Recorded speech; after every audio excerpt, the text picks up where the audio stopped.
for our last chart, we're going to do a very traditional Perez Prado tune entitled Cerezo Rosa, which is a little bit new, a new experience for this band, but we figured we'd go back to the roots of Latin music and play a little Perez Prado, who's one of the most famous Cuban composers in the dance era of jazz.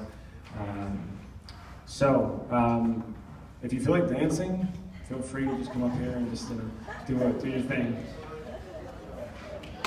So here it is, Cerezo Rosa. We're going to feature Matt Salzman on lead trumpet, and also Taylor Costello on Latin percussion. He's going to be playing bongos and congas back there. So enjoy it.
Jazz and some more.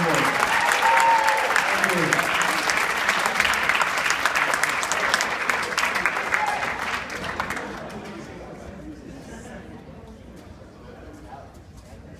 Wow, that was great. One more time! Rather than talk to you guys, I think I'd rather have you guys talk to me. Some really interesting things going on. I have some questions that I wanted to know. And you guys can ask you some questions too. And I think we'd all benefit from some of those things. So I'm curious.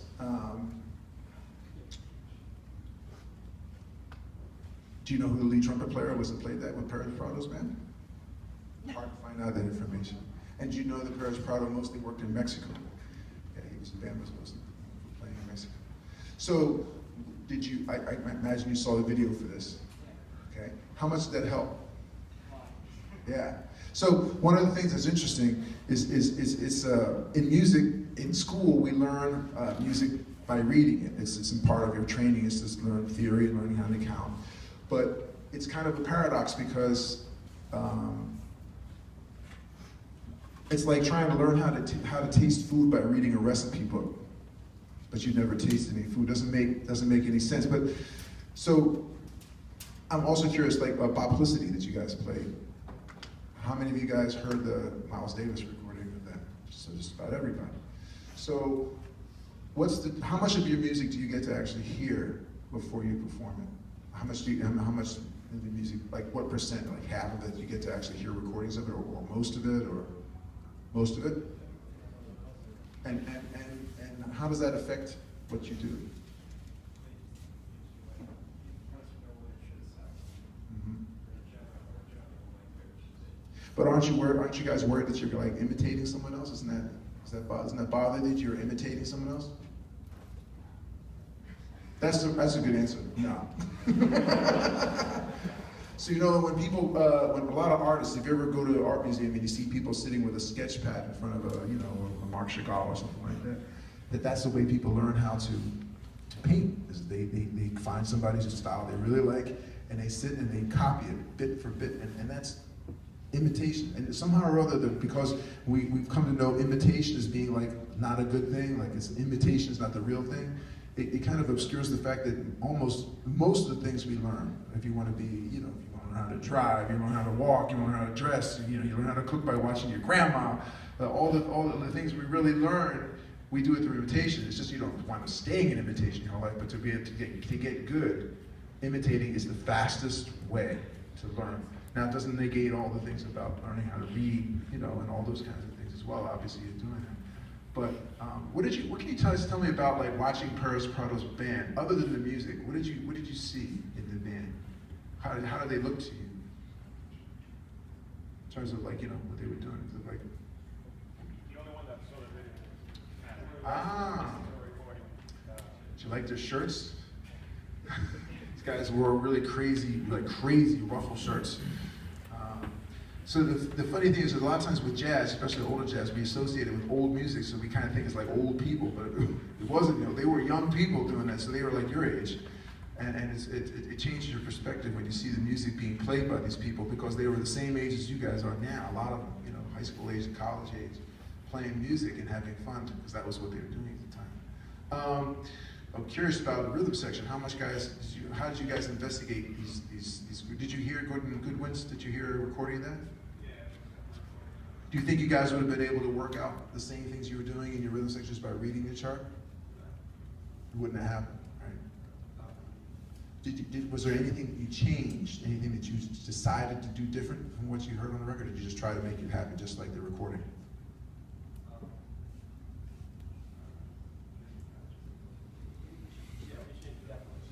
Well, what do you remember changing? A lot of stuff in the solos, and for me personally, at the beginning of the chart, they just had chords written just comp, but he didn't really do that. Mm-hmm. He just played more like lines on melody, just cool background figures. So I copied some of those. Okay. Yeah. That's good. And which of the songs did you find the most challenging of the four that you guys did? What's the name? because of the rhythm things, the rhythm changes, time meter changes. Okay. And did you hear Jerry Mulligan's solo on that? Play with Jerry Mulligan. He said, yeah. In a month, it was pretty it was hard. Jerry was not a nice guy.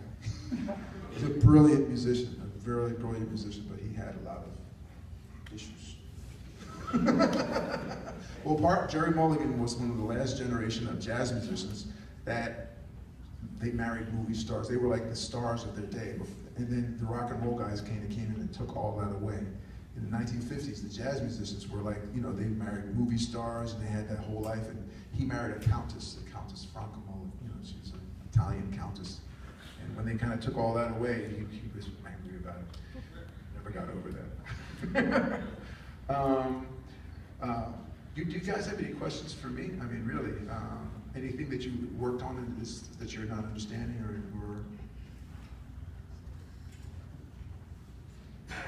We played your chart hanging over.